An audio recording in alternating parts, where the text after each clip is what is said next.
So reminder what we did, what happened last time. So last time, what we did, one of the things we did is we constructed a commutative subalgebra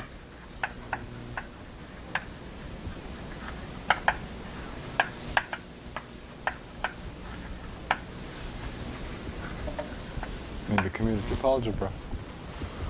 So maybe I think we call it B, and it was acting in a tensor product of, you know, B2, two copies of C2, Bn of them. This the length of the spin chain denoted new letter every lecture. So I think it was, well, maybe we'll stick with L because the length of the spin chain.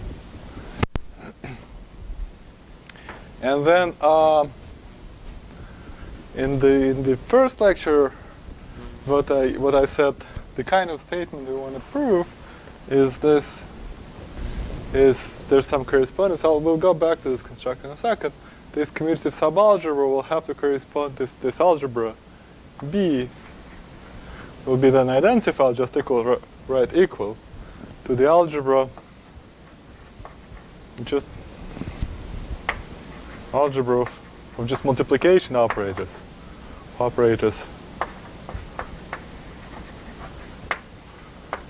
So if I consider the covariant cohomology with respect to some torus, and the whole point of this lecture would be to remind ourselves what this symbol is of well, here I have to take a union over all k of the cotangent space of the Grassmannian of k-dimensional subspaces in L-dimensional space. And here, this object has this cohomology algebra has a cup product, but it also has this deformed product, the quantum product. So this would denote a star. So this is a deformation to star. This is a deformation.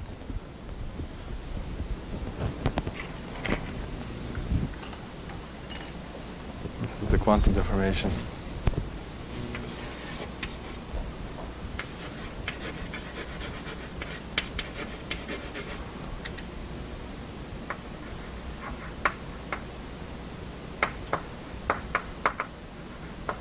Of the ordinary cup product. Depends on the parameter, depends on the parameter.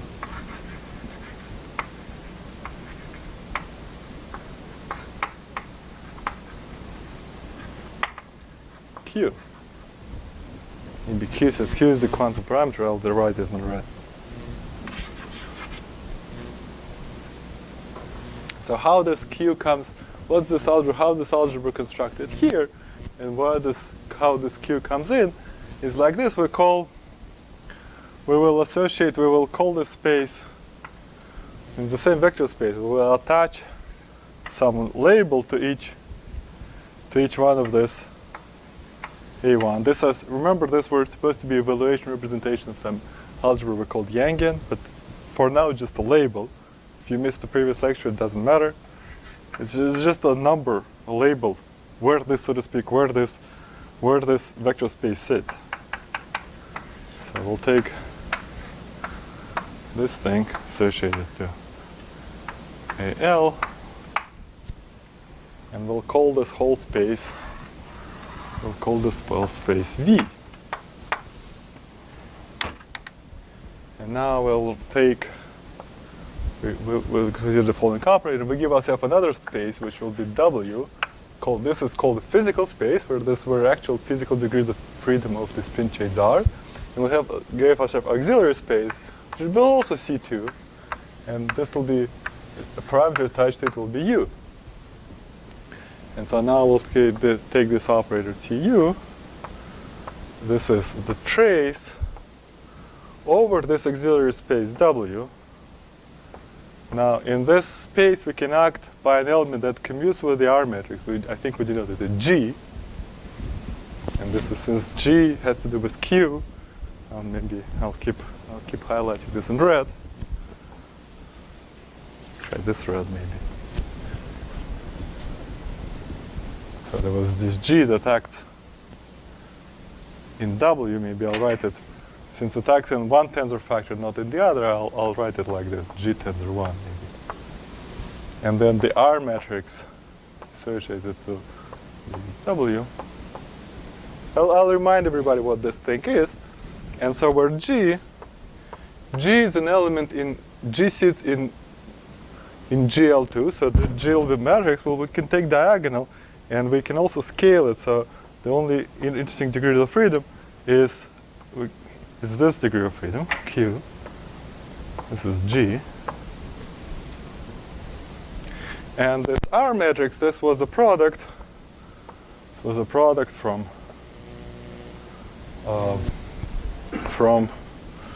so this is this physical space. You can think of this sitting is in zeroth position, and this sits in the first or else position.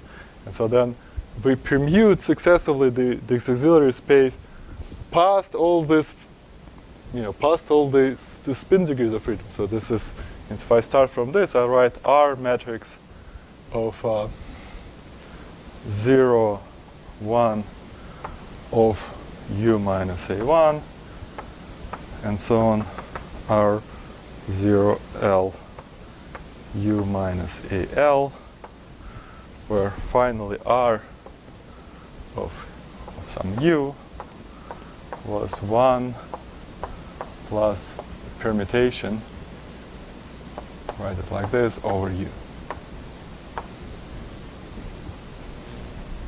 So this is, you see L here is unfortunate because L looks just like 1, but this is L and this is 1, and this is what means we have this operator.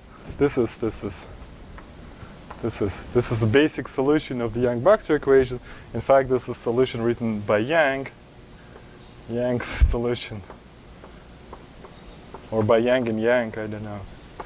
I forgot, solution to Yang-Baxter equation. It's a number, right? It's a number.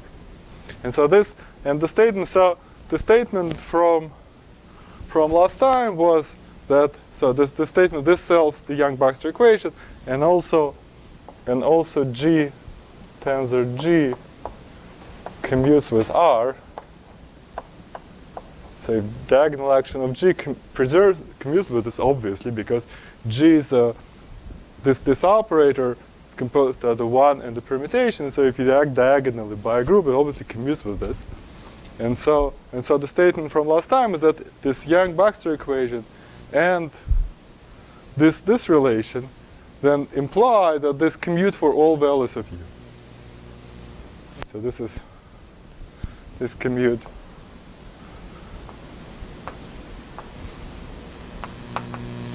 for all U, and if we expand the coefficients of the U to infinity expansion, generate. This is B. And B therefore depends on Q and also on parameters A1 through AL.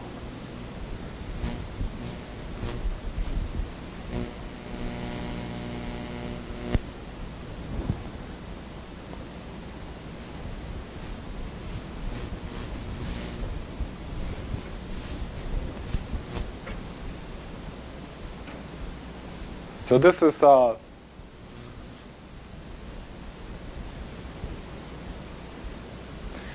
I hope this all looks very familiar. If it doesn't, I'll be happy to somehow go over it one more time.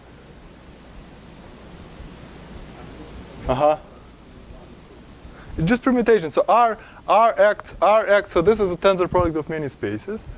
And if R with two indices means it acts in the corresponding tensor factors. And what it does, it identity acts as identity, and this means permutation. or transpose, transpose of center factor. All right. So this is not for Grassmannian, for some more general varieties. This will take us a good part of the semester to prove the statement. Well, even but for Grassmannian it's not a complicated statement. But the plan for today, I thought what we'll do is we'll check. So today, plan for today.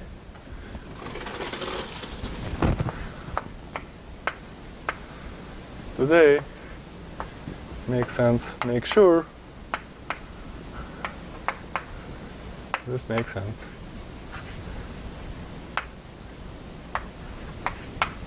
For Q equals 0.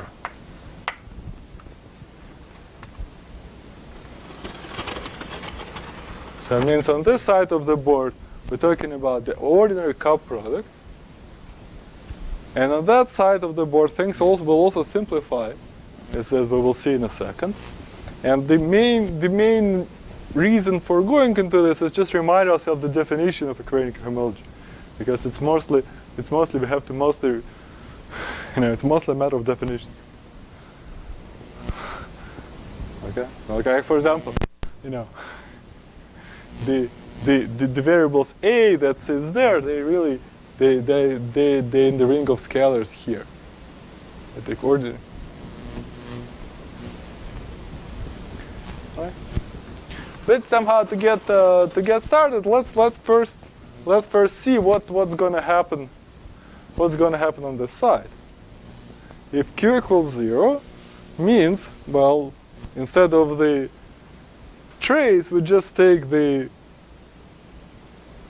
So if we think of C2, this C2 is a vector with the basis C2, so to speak, C times up plus C times down, the two states of the spin, of the magnet, spin up or spin down, and if Q equals 0, then what we take is, instead of the trace, this is Q equals 0, it's a projector on the up state. So when we take the trace, it takes this up matrix element. Q equals 0, then T of U becomes, is then equal, just copy this. So it's the R matrix, and we want it up matrix element along in the V space. Matrix element.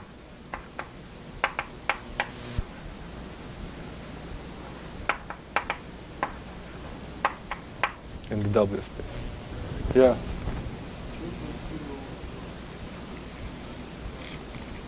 It means extremely over-twisted boundary condition. You had some quasi-periodicity, but you let this quasi-periodicity boundary go to infinity.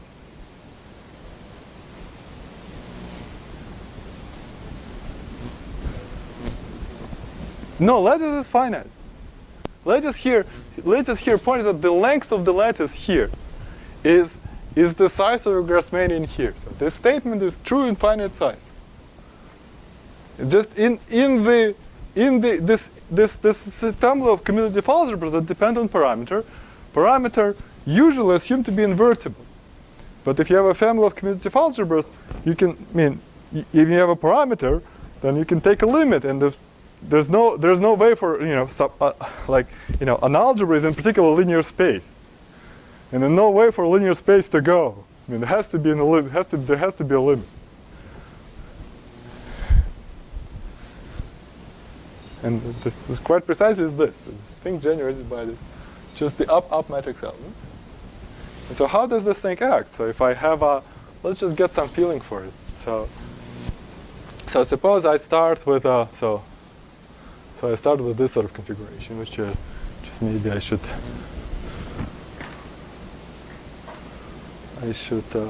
have some different colors here. So I have I start with the up spin in my 0th position, and maybe all other spins are down.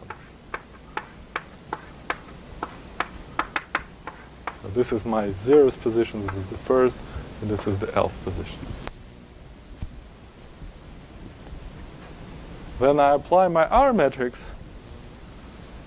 So then, and I take, so the R matrix. And of course it's going to be a bunch of permutation, but the point is, if we ever apply this transposition 1, 2, if we ever take the transposition, then this this spin will exchange position to some other spin, and it has no chance of ever coming back. Because we're exchanging the first and the zeros, so zeros and the else position for every position. If this spin ever exchanged with something else, then it can be, but there has no way for it to come back. Exactly, there's somehow no way for it to come back. And so this means that this will be, if I take by R, there will be one term which is just this term.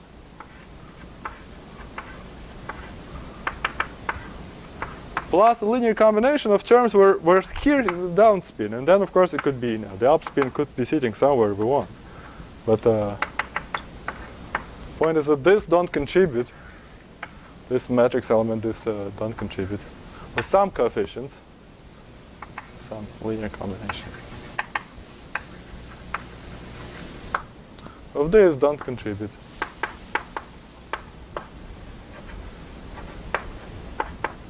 The T of U.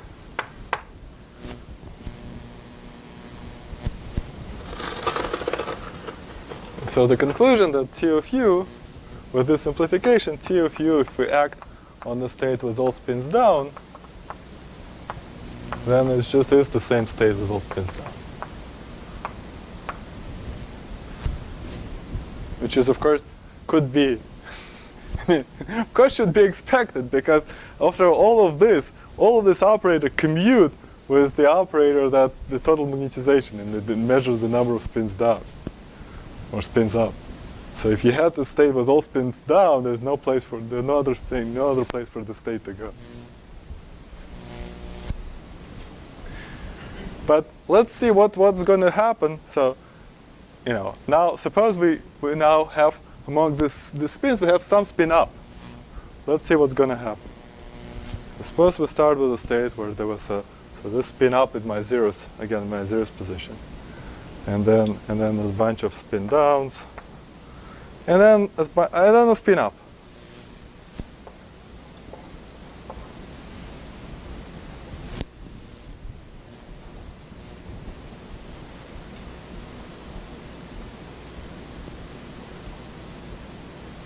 So what can happen?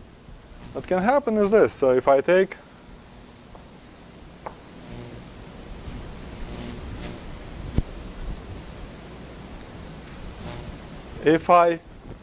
so I first there's the exchange of the zeros in the first spin, then zeros in the second spin, and so it is possible that I can I can produce the situation when the zeros and the second spin is exchanged. So maybe I don't know if you can tell the difference between the orange and the yellow.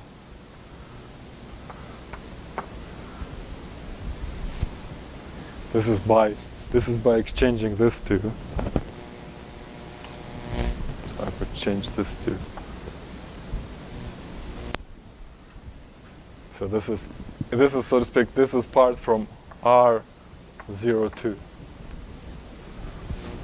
And then when I do R04, I could have exchanged this one. And so then I'm gonna get stuff like this again. So this sort of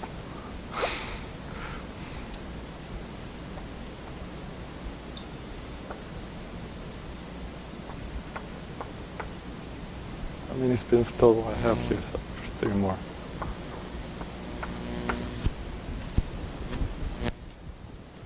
So something like this will contribute to this little T of U. Right?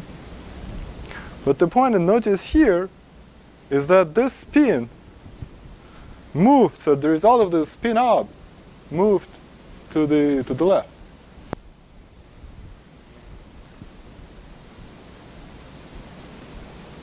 there's no way for it to move to the right, because this is, if I did it in the reverse order, if I skipped my chance to do this, there's no other, I mean, this R come in particular order.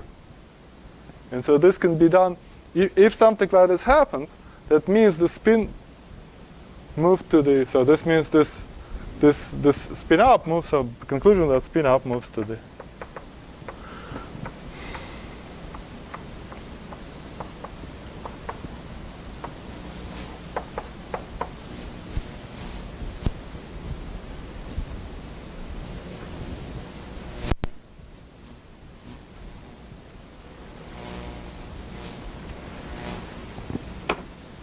so the only combination in which it doesn't move to the left, so this means if I apply T of U to the state where I have so many spins up, spins down,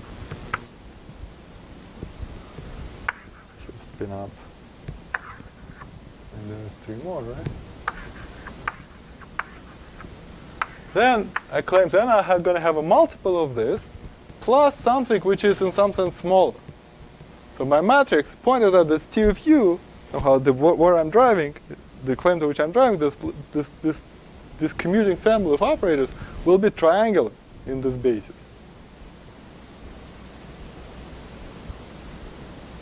Right, so what's the, so this will be some constant, which we'll compute in a second, constant times this,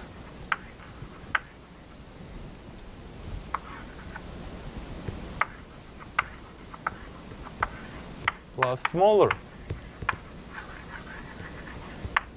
By smaller, I mean, so if you can order all spin configurations, you can consider partial order on them, where you take some spin up and you move it to the right. Smaller with, so this is with respect to an ordering in which the partial ordering on my basis when generated by moving some spin up to the right. And so if we're interested in the spectrum, it's only this, and some more generally, if we want T, so we'll get to that in a second. If we're interested in the spectrum of this operator, it's only this constant that we care about. And so what is this constant? This constant is, so this constant is when we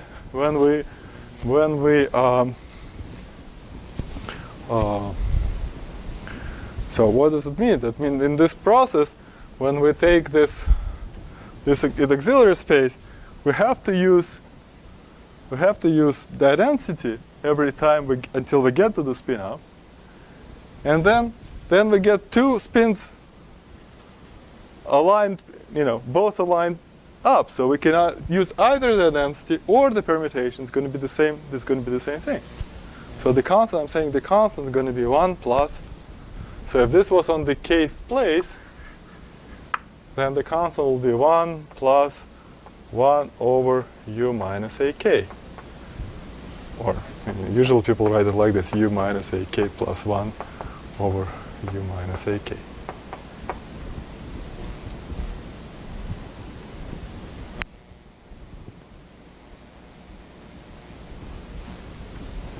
And by the exact same reasoning, if I apply T of U to a basis where I have a number of the spins up,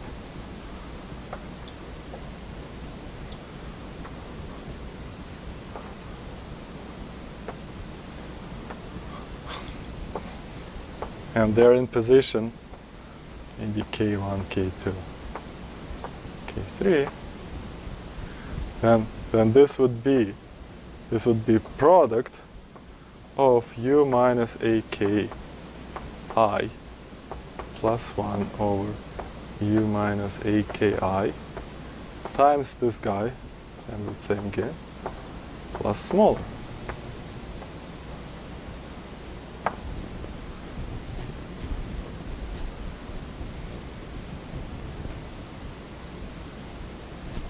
So that was my matrix. So what's special about this q goes to 0 limit? So point is special. Is this somehow it keep moral? Q equals 0 matrix CFU triangular. eigenvalues explicit.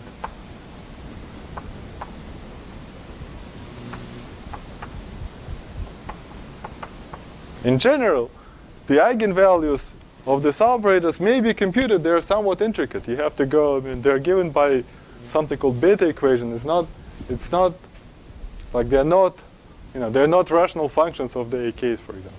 The algebraic functions of the AK. With q equals 0, the matrix becomes triangular, and you can just read off the eigenvalues. So eigenvalues explicit in what they are. They are the following. If you have positions of the spins up, then what's written here is just a slightly funny generating function for symmetric polynomials in this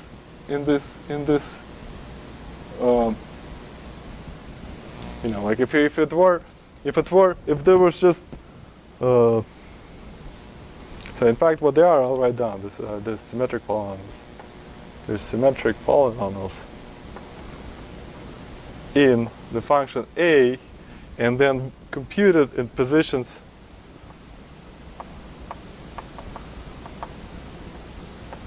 of spins up.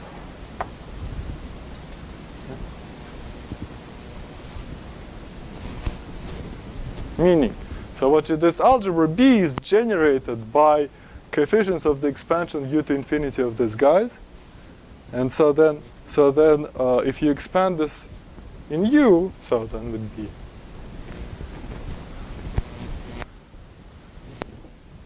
then at say u goes to infinity expansion, then this will be. Is that clear that this is going to generate all symmetric polynomials of this variable? Yeah. Eigenfunctions you can also calculate here. So this is something slightly different. You can also write down the eigenfunctions here. So this is so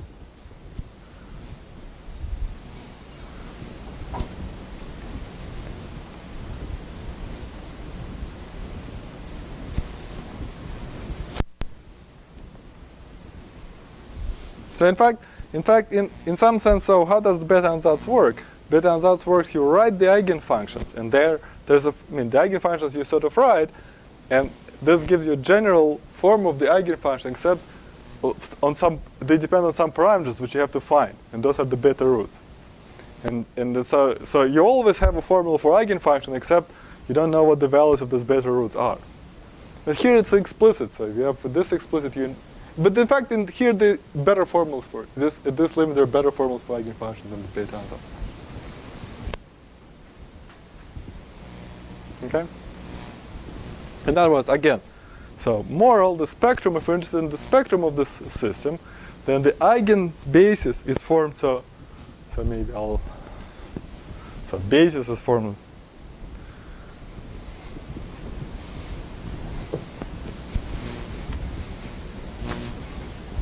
So it's like this, eigenbasis is formed by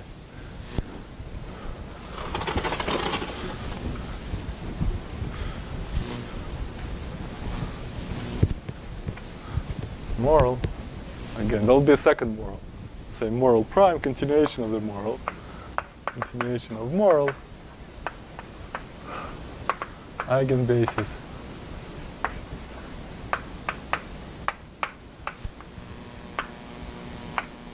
Or maybe different labeled.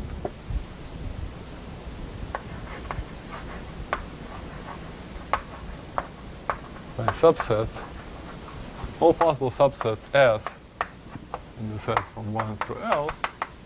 These are positions of space. These are positions of spins up in the eigenvalues.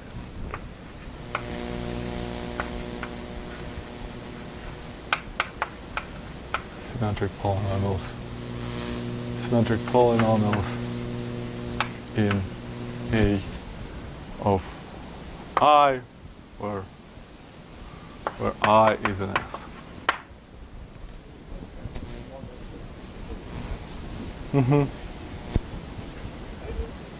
It's Heisenberg magnet, except we took it with quasi-periodic boundary conditions, and we let this quasi-periodicity parameter to infinity. And it's also useful thing to do. You get lots of simplification. Right? And so now we have to find the same structure in cohomology ring of the Grassmannian. And so now we'll have to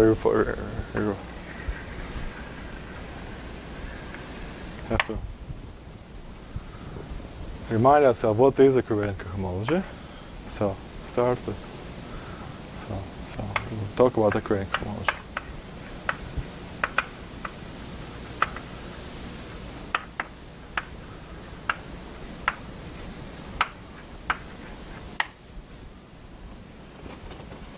Right. I mean, just to emphasize the point that Yakov Grigorich already made, it's actually it proved to be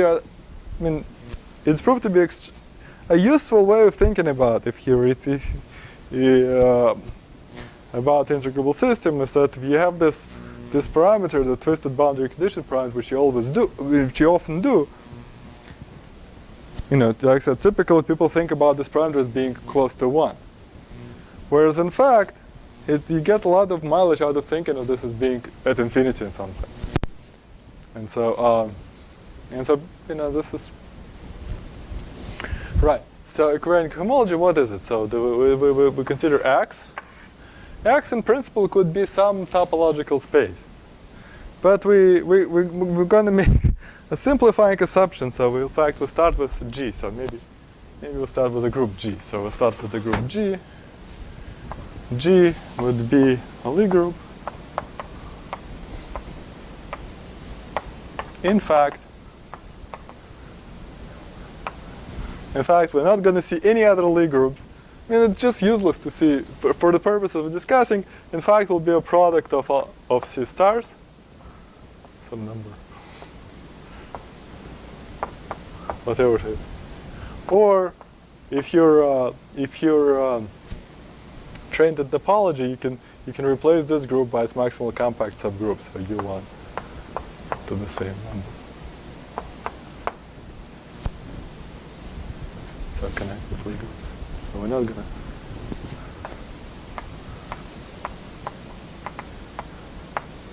If you for some reason you decide to work with non-commutative Lie group, it's the same as work with its maximal torus and then take the invariance of the Weil group. So there is really no mileage you're ever going to get out of having a non-commutative Lie groups. So just think about torus. And so then maybe V. So then we consider X for simplicity. X would be in fact a complex subvariety, complex algebraic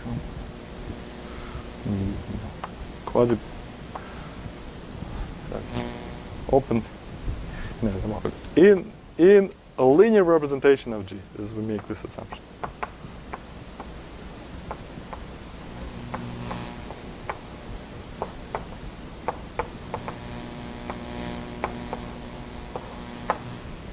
So this would be in fact somehow it's a quasi-projective variety, open set and a closed algebraic.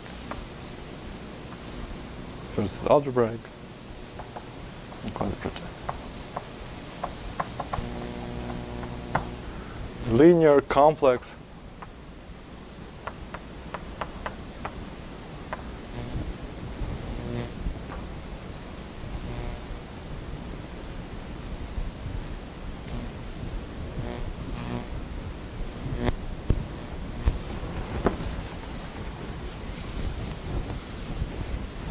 This is extremely restrictive assumption if you study generally covariant cohomology, but this is the situation in which we're going to work, so we don't have to worry about any cosmologies. For example,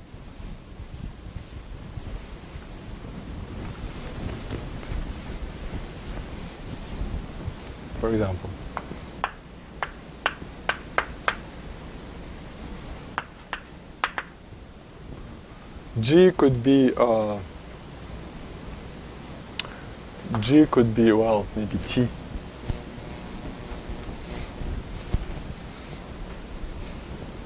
G will be the T, maybe A. This will be a maximal torus.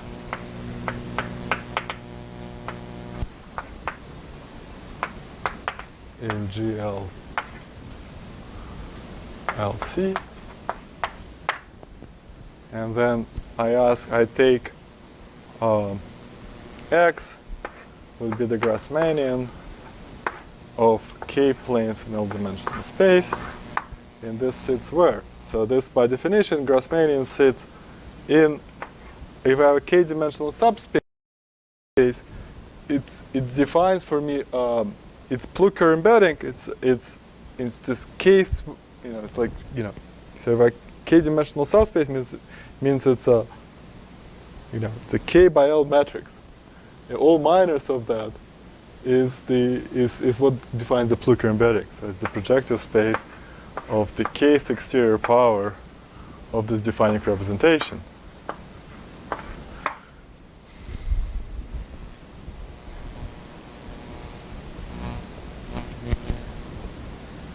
So if a k-dimensional subspace, I can take its kth exterior power is going to be a line in the kth exterior power of the original space. So this is my Plucker embedding. All right. So now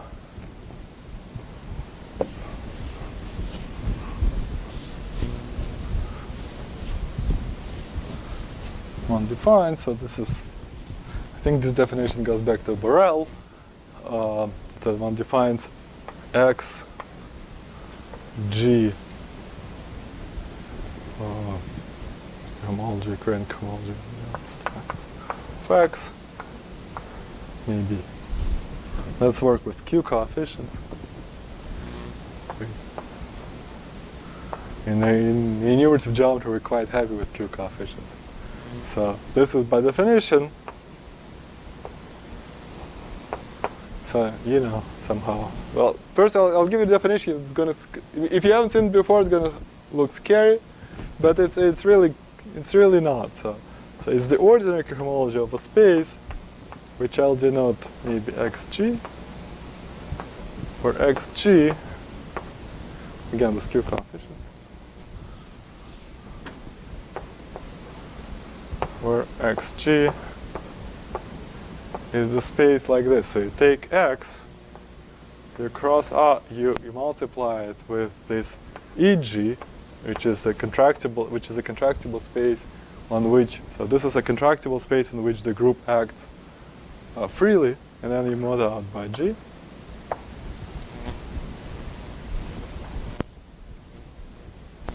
So you think it's some horrible thing, but it's we're only interested in this and for the situation so for G being just C star, what's a contractible space on which G acts freely? Well, it's a EG is just C infinity take away the origin. And if you're afraid of infinite dimensional spaces, you can think of this as a union over all n Cn take away the origin.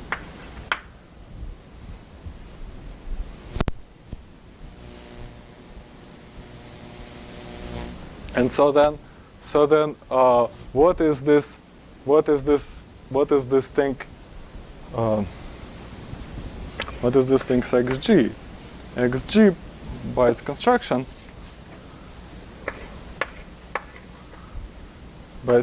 projects. So this maps. So maybe first we consider. So okay. So by construction. If there's a map from this xg, there's a map with its vibration with fiber x. If you forget so the group was acting freely here. So if we forget forget the first factor, this will be a fibration over this quotient with fiber x. And so then this goes to BG, which is EG mod G. And what does this thing? It's infinite dimensional projective space, or CP infinity if you want. Well, for me, projective space is the complex projective space, or if you want the union over LN projective spaces. Well, the way I've written -1. And so what this XG is just,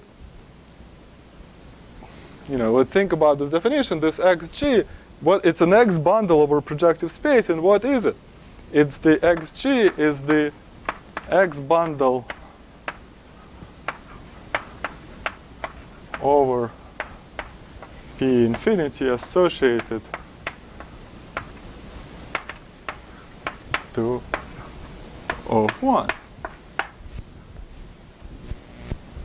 There's tautological bundle over P infinity of 1, the dual of the, usually you say the bundle in which the fiber over point is a line itself is called O of -1, and this is the dual bundle of linear functions on that. And if you have a line bundle, that means you have the transition functions, which are elements in my group G, in my torus. And if you have transition function, if some other space in which your group acts, you can make this transition function to make an X bundle. Right? If you have a line bundle, you have a principal bundle, you have a principal bundle, you can associate with fiber bundle with any other space in which your group acts. And so it's not a scary thing, and it's completely algebraic in the sense that if you're interested, if you worry about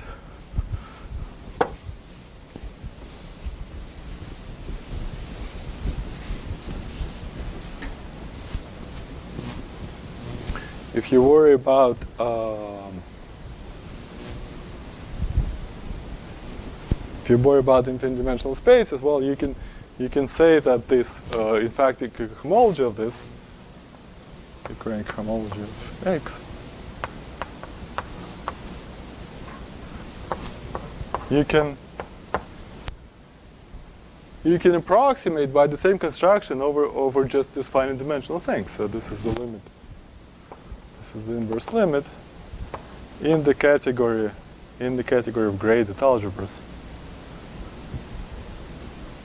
of ordinary homology of this X, whatever, this X bundles, so to speak, corresponding bundles.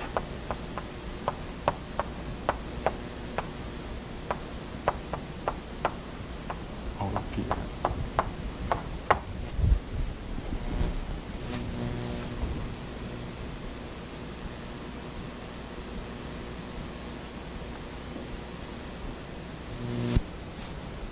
And this means that each graded component is inverse limit. And the algebra itself is, then you take projective limits, it's different if you take it's degree by degree or the whole thing together.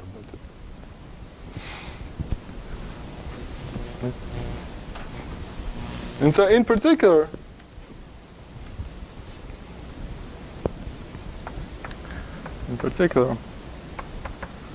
this is so to speak, side remark. It's not a very important remark.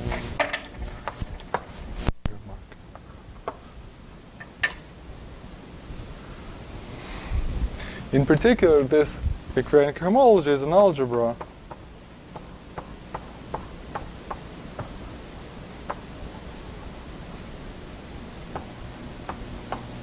over the cohomology of BG, which in this example is just cohomology of the projective space. So cohomology of the projective space,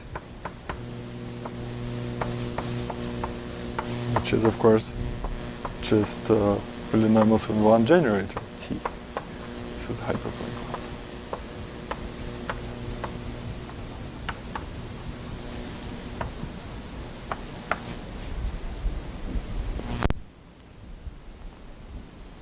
And in fact, so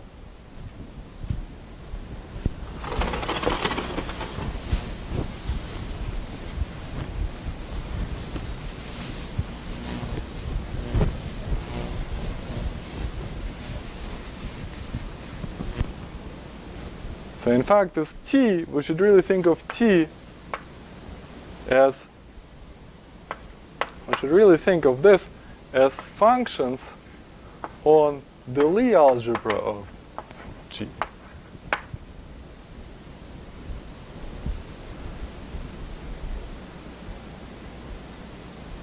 This t, you think you should think t is sitting in, so this is this is a variable in the Lie algebra of my group.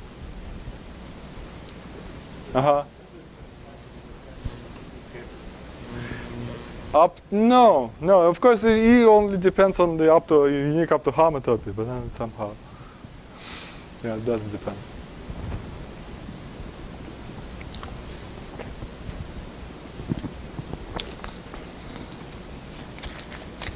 And the way this goes is like this. Suppose I have, so in fact there's a map. There's a map. If I have a characters, this additive map, there's a group homomorphism, I have characters of G. This is my abelian group. This will go. This is a lattice.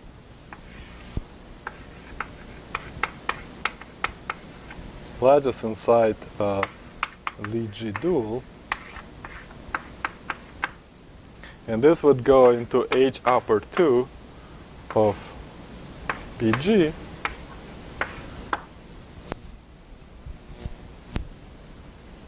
And how does it go? If I have a character, so if I have a character, maybe if I have a character chi,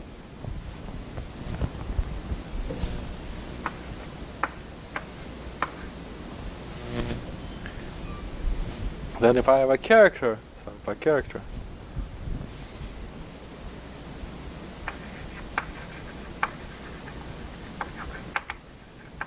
chi is the same, gives me a G action on C, right? You know, a character means I can act here.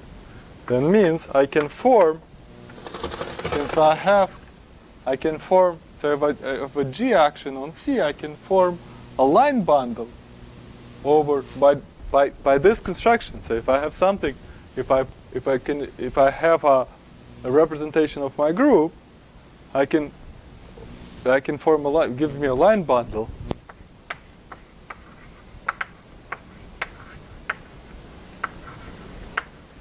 over BG, and if I take as Chern class, first Chern class, then I end up in H2.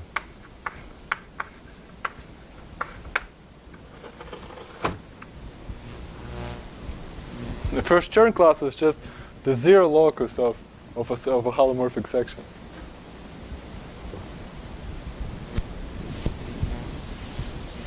And so this means this. I mean, I apologize. This is extremely basic, but this may be, if you're doing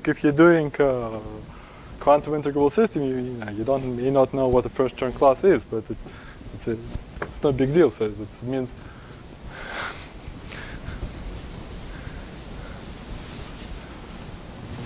So if I have and by this, if I have defining representation of C star goes into T. Because if I take defining representation, then I'm going to get O of 1. And then, so O of 1 is again, so O of 1 is what? So O of 1 is so maybe I'll write this out. So O minus 1, this is the following line bundle. We have an element in this is a set of pairs X and V, where X inside of projectivization of some space V and V itself, such that the V belongs to the line, such that V belongs to the line generated by X.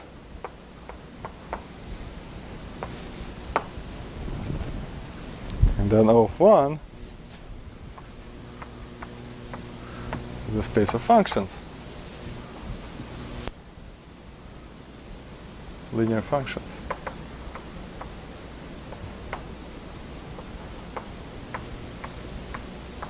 On the fibers of this. And so if I have a linear function on the space itself, this goes to global sections. I have linear functions on V go to global sections. They are equal, in fact, to global sections.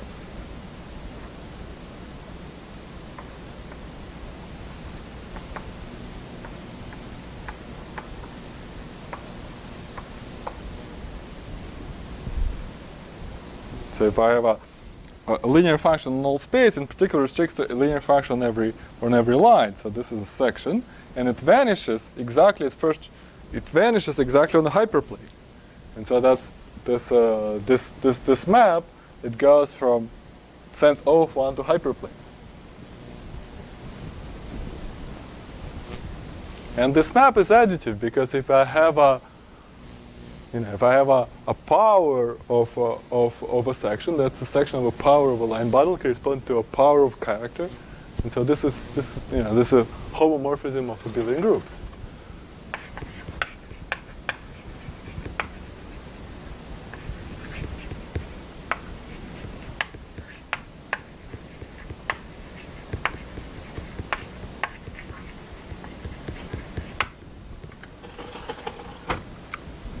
So, and for this works for any torus, not necessarily one-dimensional. And for any torus, what you have canonically is the Ukrainian cohomology of so this is H cohomology of. So if I take for any torus, model.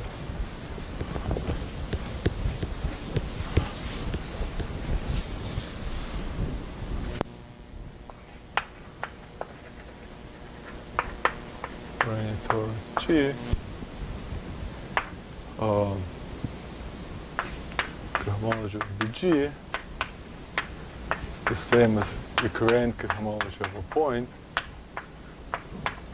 It's the same as functions on the Lie algebra.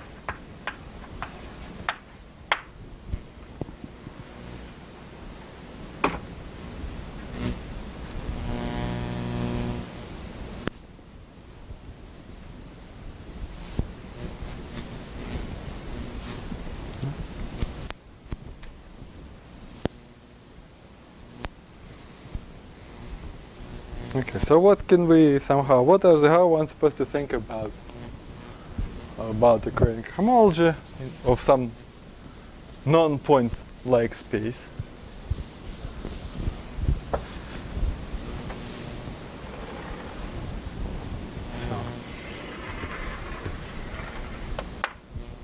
So what's an Ukrainian homology? So what's in what is in question mark. And so there are two kinds of things that you should know. So one is like I apologize. This is extremely basic stuff, but I thought I'd go over this so that we because I mean, it's a simple thing, but it may not have been a part of your background. And then if it's we don't go over this, then there's just this whole content of the course will be lost to you because it's all about the Equarian structure. So one thing is, first of all, if I have any G invariant subvariety,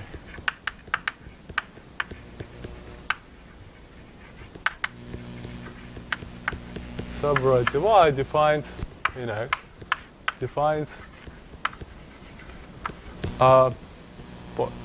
defines a Poincare dual class.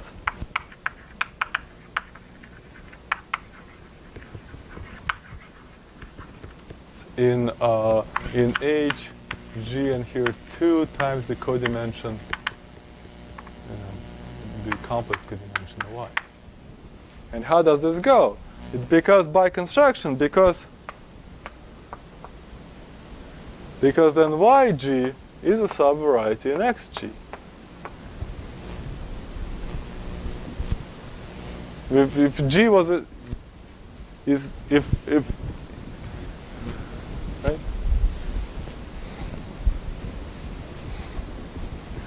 Yeah. Y cross EG sub G is naturally enclosed into X cross EG sub G if Y is invariant. And so by the usual Poincare duality applied to this finite dimensional approximation, you get your Poincare dual class. Like for example, EG coordinate subspaces define so okay, well maybe examples will come later.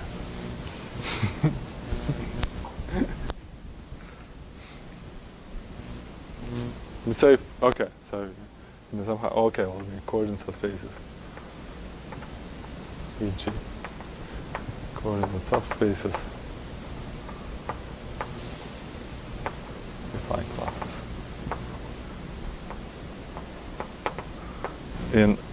So if I take a maximal torus of diagonal matrices and somehow diagonal matrices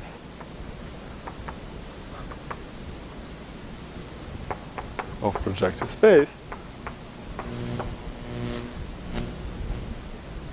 So if I take all diagonal matrices, then this there are not so many invariant subvarieties.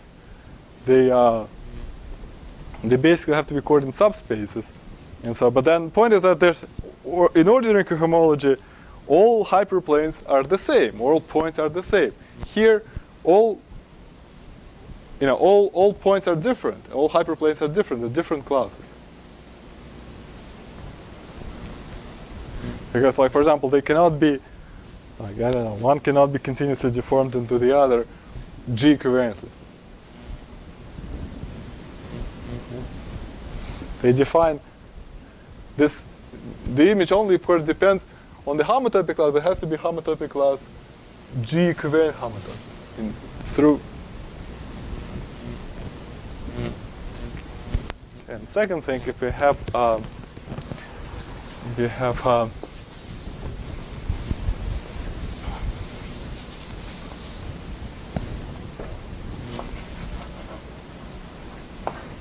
G equivariant bundles have G equivariant John class or characteristic class.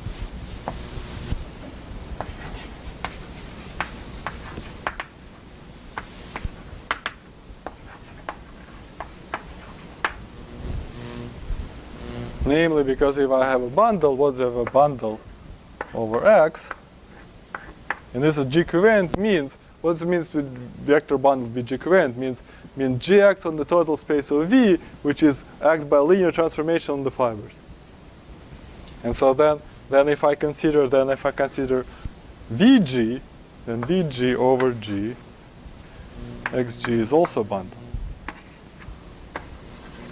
So vector bundle of the same rank.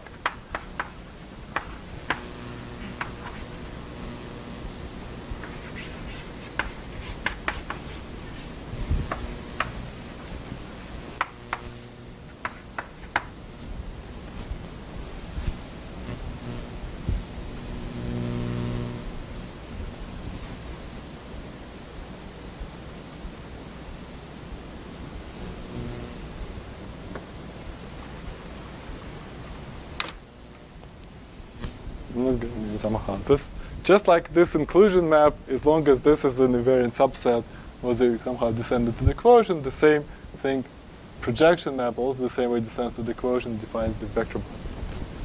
And so then it has, and so one thing which is really worse, so one thing that really makes Ukrainian homology work is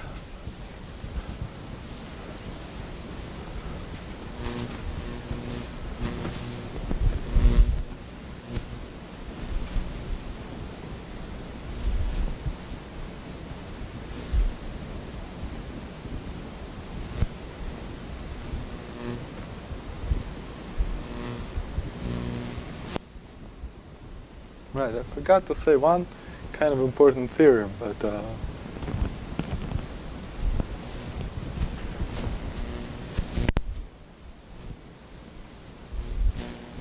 maybe I'll say first one more important theorem, and we'll get to another important, and not as important theorem. We'll get there in due course. So what really makes Ukrainian homology work is that in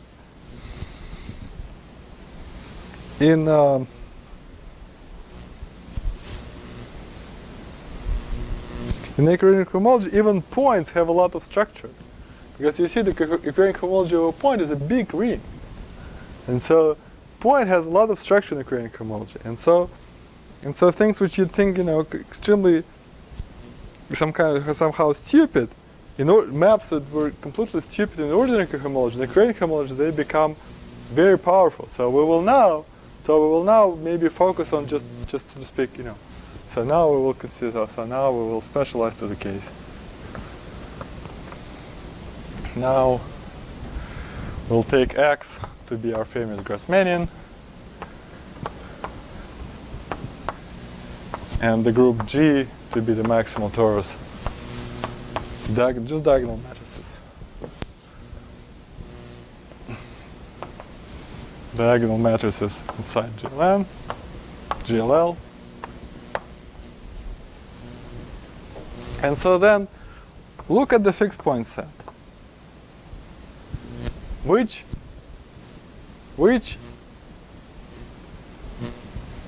points of the Grassmannian are fixed by all diagonal matrices? Well, we sort of just spoke about it. If we have a subspace of L-dimensional space that's fixed by all diagonal matrices, means it has to be a coordinate subspace. Right? So it means this is a coordinate subspace.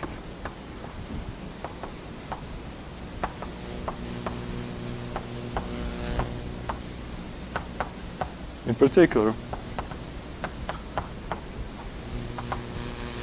this is a set consisting of L choose K points.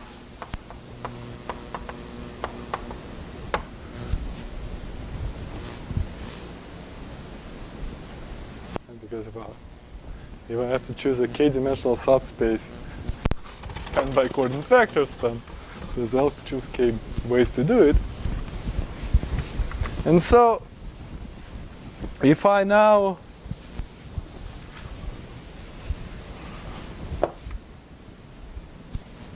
consider, so then of course I have obviously an inclusion map from here to here, iota. It's an covariant map, and so then it uses a map. There's iota pullback map from the Ukrainian cohomology of X to the Ukrainian cohomology of my fixed locus. Now, the group, as I said, the group doesn't act here. It's a fixed point. So from my perspective, it's just a bunch of points. This just means L choose K copies of the Ukrainian cohomology of a point, which is to say the same as ring of polynomials. So if I have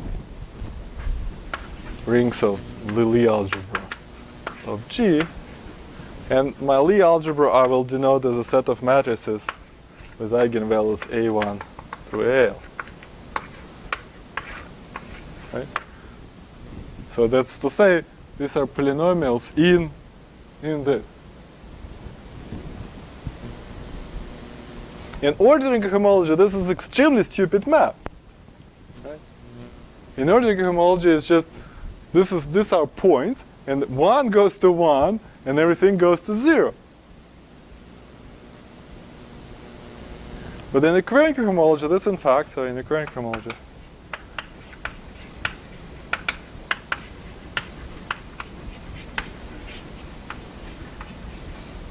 this is injective.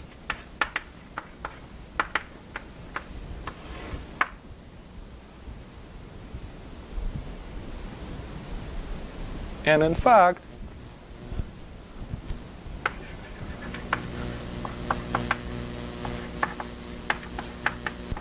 an isomorphism after tensoring with, after inverting finitely many things, after inverting finitely many, inverting finitely many.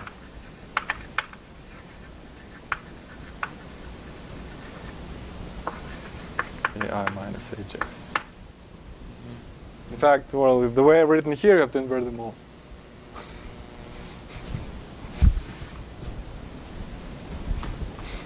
Vertical. If you invert all these polynomials, you go to the. You don't have to go to the full ring of fraction. You just invert this, then it becomes an isomorphism.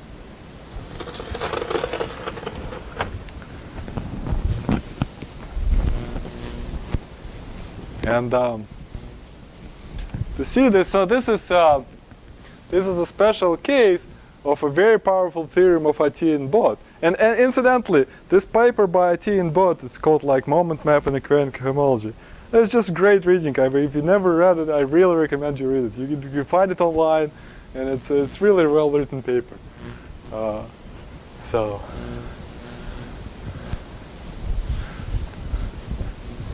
But some versions of this have also known or proven by Berlin and Verne, but it all goes back. In fact, it goes back to this is called localization theorems, and this sort of thing is called localization theorems, and they in fact go back to localization theorem in K-theory. I mean, in K-theory they were proven before, and then they're specialized to cohomology. So. And so to think about how this works, it's actually we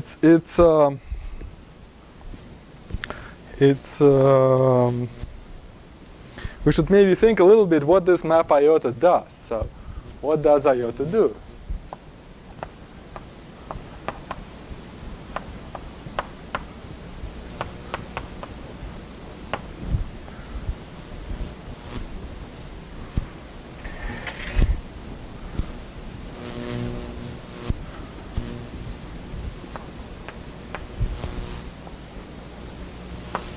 So first, we had two kinds of classes here.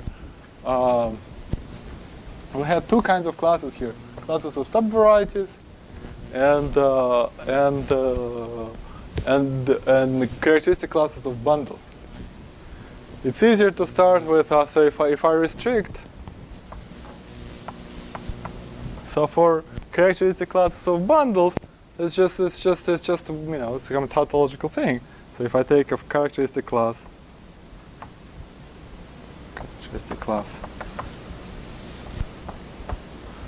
of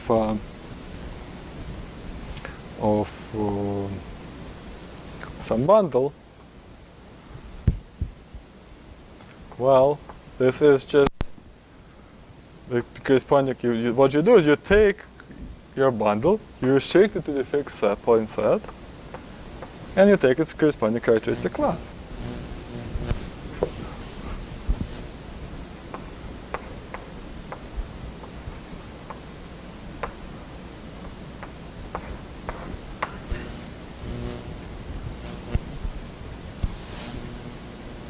What does it mean? If you have a here we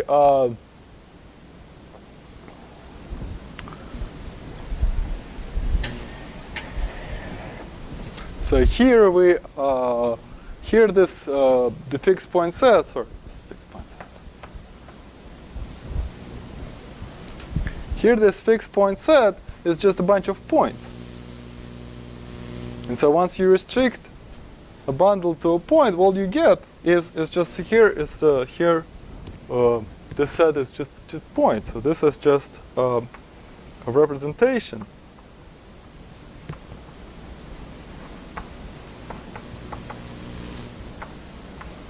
of G. As such, so if representation of a torus is just a direct sum of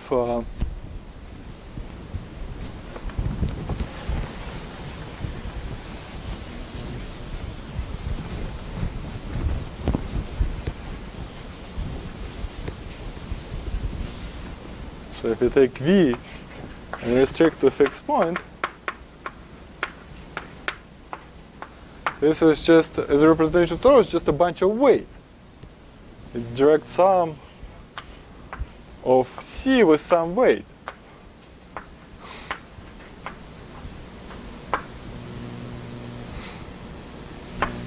This weight sits in the character lattice. This is character lattice.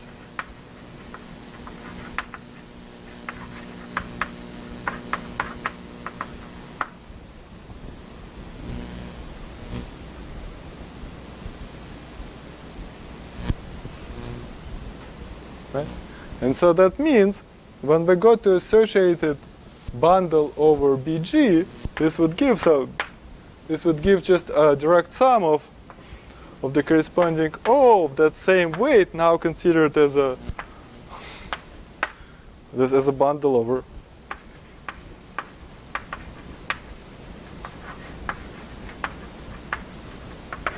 BG. Right? We did this exercise with rank 1 torus, where you have a representation with weight k that gives you O of k. And so then if you want to take characteristic classes of this, these are Chern roots written for you here. These are Chern roots. Characteristic class is symmetric, characteristic class is a symmetric polynomial, so this characteristic class is a symmetric polynomial with Chern roots.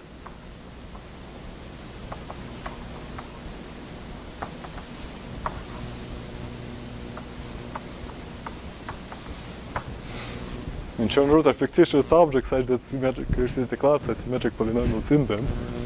So these are Chern roots. And so that means it's this restriction is just as you take the symmetric polynomial f,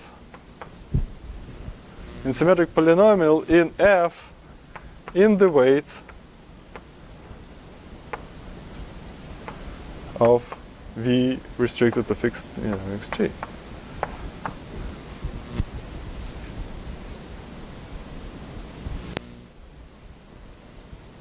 Right? For example, so if we take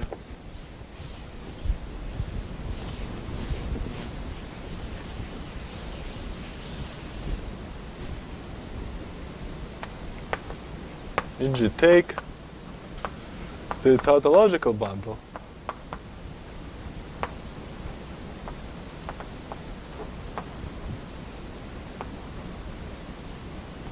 tautological rank K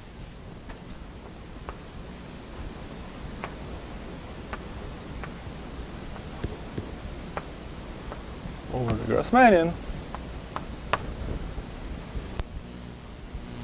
then so this if I restrict this, maybe I'll call it tautological rank K bundle, we'll call it tautological.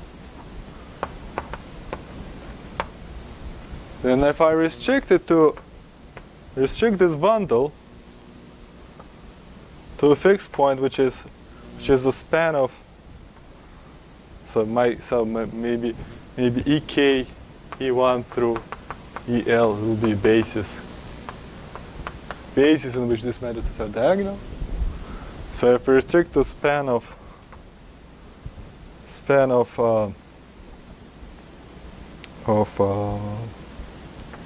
EK1, k was bad. Okay, maybe I1 through EIK. How does my torus act there? Well, it means here I have to choose a subspace with this. Well, it's going to act by a matrix, so my torus act there by a matrix. You know, A1, AIK. And so these are the weights. And so then restriction in this case, so if I take Chern classes of the tautological bundle, their restriction to fixed points are the weight. I mean, this F, the symmetric functions of the weight. So if I take a sum, right? So this would be quite precisely here this F of this A of that set I maybe S. Right?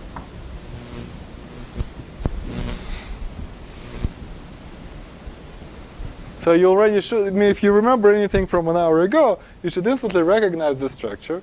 And because both ordinary and occurrent cohomology of the Grassmann are generated by the tautological classes by the characteristic classes of this tautological bundle. And if we consider operation of multiplication, so in particular we're interested in operation of multiplication, we're interested in the spectrum, then after spectrum doesn't change up to if you change, somehow increase the ring of scalars, it's going to be the same spectrum. And so point is that this, okay, maybe I'll, so if I take the classes, so maybe more.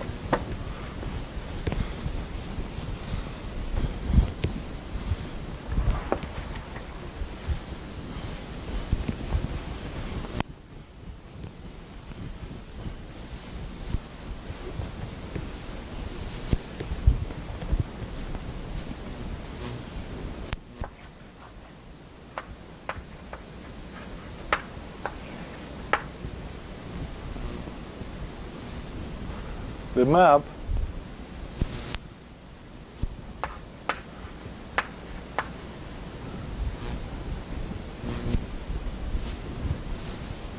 fullback in cohomology is homomorphism of algebras, right? So, and the algebra structure here is just coordinate.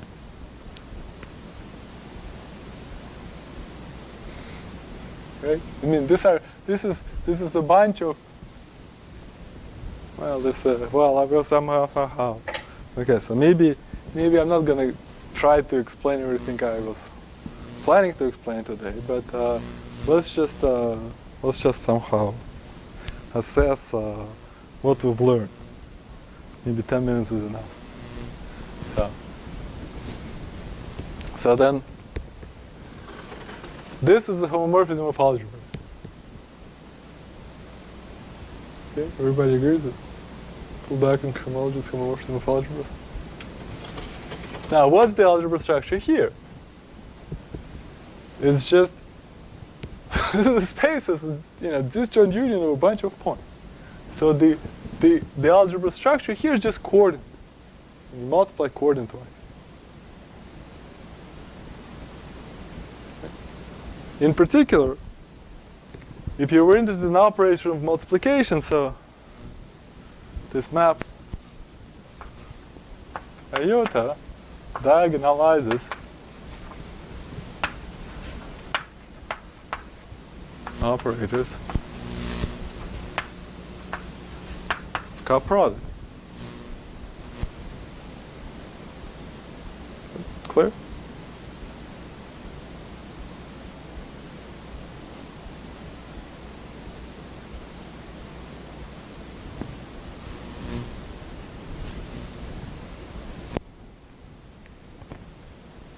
In other words, the classes of fixed points, the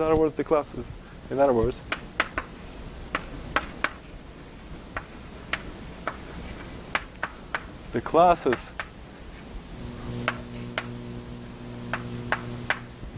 fixed points, they sit in H top, or not top dimensions, 2-dimension X are eigen basis for cup product. If you have the point, and you somehow, then you couple it with anything, you're going to get a multiple of a point. The eigenvalues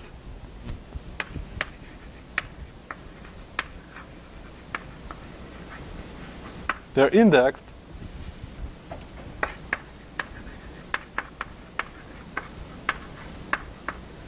by subsets of 1 through L. Subsets as here. And if I take some eigenvalue values of operators, you take some characteristic class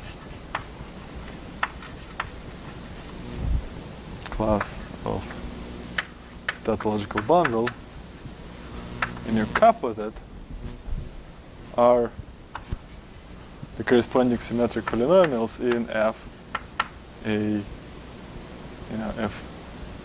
AI K, AI set n I for I is in S.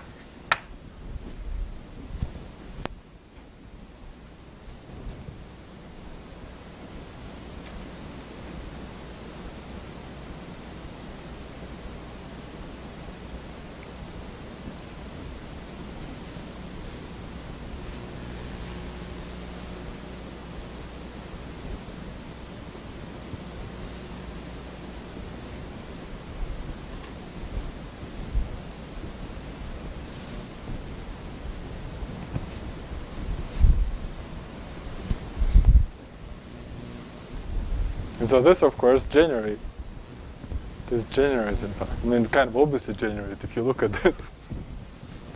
They generate.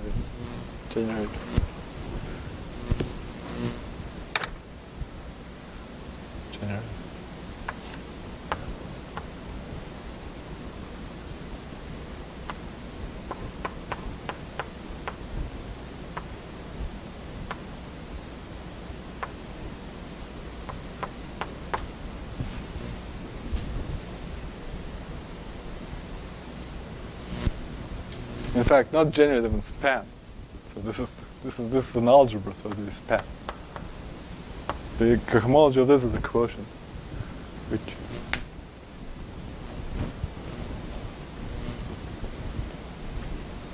right. So moral is that at least at this level we found a perfect agreement between what we were looking for before, and so one of the big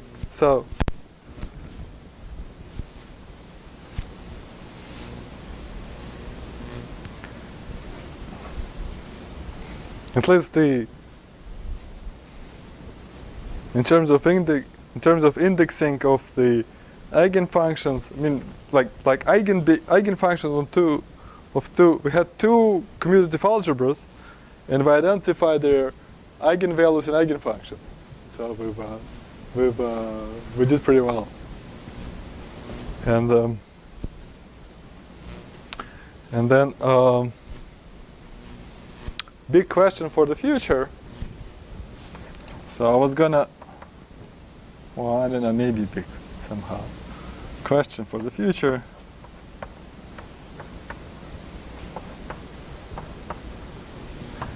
I feel like I somehow next time. So first of all, there's no lecture next week, and so maybe this is your, if you haven't if you haven't seen like Ukrainian homology before, maybe this is your chance to read it in both, and then so maybe 2 weeks from today, maybe I should don't start with this question, but rather talk a little more about why this is, how this isomorphism works. I mean, it's kind of an important piece of math, much more important than anything I mean, this theorem is much more important than anything it's like a basic math, and it's much more important than anything you're going to learn, so to speak, specific to the subject of the course. So maybe I'll talk a little bit about it, because it's a really beautiful. But then the question then will remain is that, well, if you had two commutative algebras and you matched the eigenbases, but what about the actual basis, the spin basis? Where is it if we're interested in the spin basis of the basis of the natural, just the basis? If you take the basis of spins, this basis was not the eigenbasis. The eigenbasis was triangular with respect to it. So where does this go inside the cohomology? And this turns out to be a kind of a key question here.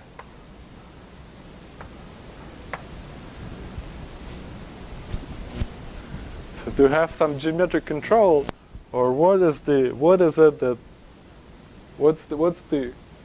this defining basis? Where does it go here? The reason it's important is that this basis was somehow the way it was defined, it was, so to speak, the natural basis that comes from the tensor product.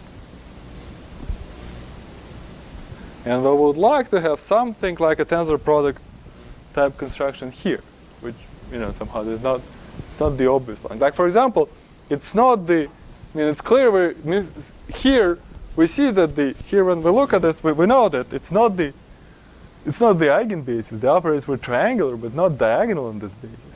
Like, it's not like this guy is going to go to a fixed point. It will have to go to something else. And in fact, it will have to go here. You see, there's not only there was tensor product here, there was a sense of order in here. Remember how we spoke last time about Yangian being not, this whole point about this being not co-commutative means if you tensor multiply spaces, there's some order to them. Which also, if you think of a spin chain, there's these guys interact in some particular order. There's some spatial structure. It's not like you just have some in Grassmann you just have some space. Here the ordering of the basis element was just completely immaterial. So we'll have to have some structure which has some features of like the spins here are ordered. So we need some structure which will make these eigenvalues ordered. I wrote them A1 through AL, but of course this is I could have written them in any other order, just all of them. So this is the next. So unless you strongly object to go straight here, unless you strongly desire to go straight here, I think the 2 weeks from now we'll start a little bit this class, which is completely classical stuff, which is like I said, it's a beautiful piece of math. I'm not going to add anything to it. I'm just going to talk a little bit about it, and then that's our question. So this is what is this tensor product, or what's this basis here? How are we going to describe it? And the point about it, this is in some sense there's nothing quantum in this. However, if you know what this basis is, then since you have tensor product here, means you have the R matrix and you have all the ingredients. Because the R matrix is precisely the object that was somehow conjugating one tensor product in one order into tensor product in the other order.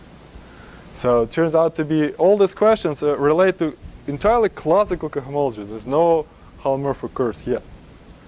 So, but that turns out to be all the essential ingredients of the construction. You already can see it here, just purely classical questions. Okay, well, I'm over time by 2 minutes.